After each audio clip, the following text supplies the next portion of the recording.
Hello students, hopefully you guys had a good week last week and are looking forward to another good week this coming week. I'm just here to kind of go over your assignment and the assignments that are going to be due for you guys on Friday.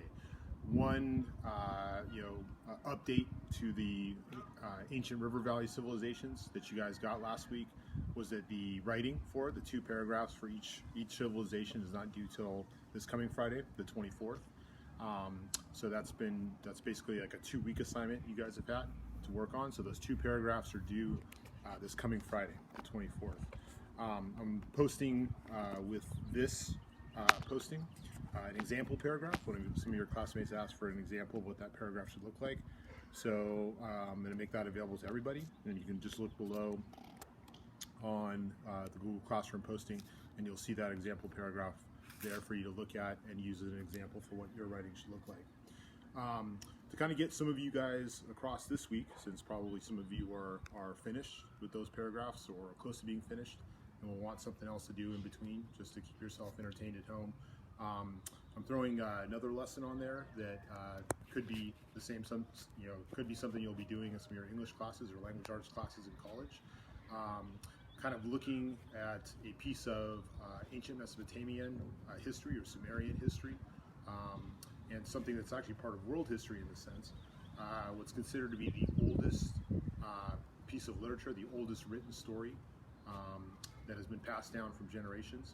And that story, that epic story, because it's basically an epic hero, epic journey, is called Gilgamesh, the Epic of Gilgamesh. And the full title in Sumerian was the Epic of Gilgamesh, the Wrestler.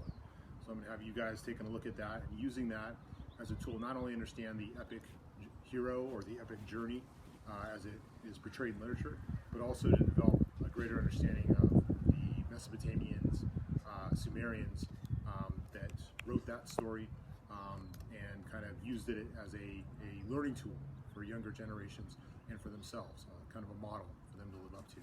So let's take a look really quick at the work you guys are doing this week. We'll go over here. Got it queued up for you guys. So the first thing you guys will be looking at, and this is the first thing that's posted there, is the Epic of Gilgamesh the Wrestler, the first superhero, and I just put some videos on the slides here for you guys to take a look at, some images. This is a comic book I used to have back when I was a 9th grader. If you kind of see one really interesting thing about calling Gilgamesh the first superhero, which I think is a very apt title for him, he was also a member of the Avengers for a few issues between 1989 and 1990. And there's also a video there, Crash Course World History does some really good stuff, and this is Crash Course on Mythology. It's kind of a neat telling of Gilgamesh with some good analysis. So this would be a good video to look at if you want a little bit of kind of added or further your understanding of Gilgamesh and the basis of and kind of reasoning for the story. For those of you that are comic book fans, kind of some explanation of who Gilgamesh is in the Marvel universe. And that's somewhat maybe significant for those of you that are real comic book fans, because the next phase of Marvel movies is going to have a superhero team called the Eternals, and Gilgamesh is a member of the Eternals. So before that movie comes out, now I guess it's dated to come out February 2021. Gilgamesh will be in that movie, and so you guys can get a little bit of background knowledge on who he is, what he's done, what he's accomplished before you do see the movie, maybe a helping add to kind of what you know and what you like about it. So here's the writing or the reading you guys are going to be doing.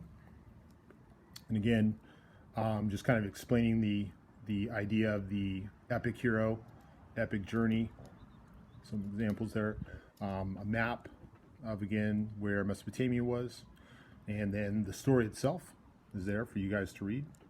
And what you guys are asked to do, and you have a paper shared with you titled The Epic of Gilgamesh, the Wrestler Analysis, or the first superhero analysis. You're going to use that reading to answer questions on what does the Epic of Gilgamesh tell you about him? What lessons does he learn? What does it tell us about ancient Mesopotamia? They're the ones that wrote it. So what does it tell us about the people that wrote it? What their thinking was, what their views were? and just kind of overall, what is an overall kind of statement you would make about Mesopotamia using Gilgamesh, their kind of big story, as a model for who they are? Now, I thought this would be a neat thing to do, and this is maybe a little bit more in the language arts category, but still something you guys can do nonetheless, is what epic hero or epic hero journey story does Gilgamesh remind you of? You may say, hey, it reminds me of Luke Skywalker in Star Wars, or Anakin Skywalker from, the Phantom Menace all the way through Return of the Jedi, or it reminds me of Doctor Strange, or it reminds me, or Harry Potter, who I don't know very well, but some of you guys know probably are experts on. It reminds me of Hancock, and I just say Hancock because it's a real simple, short, I think 90-minute, 2-hour film from 2008. Will Smith is in it. Didn't get really good reviews, but I kind of like it, and a great model of that epic hero, epic journey, where he goes from being kind of a down and out bum with superpowers to being the real kind of super individual and super person, almost godlike person by the end of the movie, and making that transition through the course of the movie. And you guys will be using those examples from your own experience to answer questions 4 and 5. Not putting sentence frames there, just short answers are fine, but some of you may want to spend a little more time on it depending on what you kind of know about superheroes, or what kind of how much they may be an influence to you. So just to go back, hopefully you guys like this assignment. It's going to be, I think, something good to do, something good to work on. Also, if you guys have any questions on it, I think most of you that have asked questions, I get back to you within a few minutes, sometimes an hour, if you ask me Monday through Friday, and if you ask me anytime after 4 o'clock, usually it's within 24 hours. So if you have any questions on this assignment or the previous assignment, any questions academic-wise, for other classes even, make sure you email me and I'll get back to you as soon as possible. Again, have a good week, and if you have any questions, be sure to email me. Look forward to seeing you guys again next week. Thank you. Bye-bye.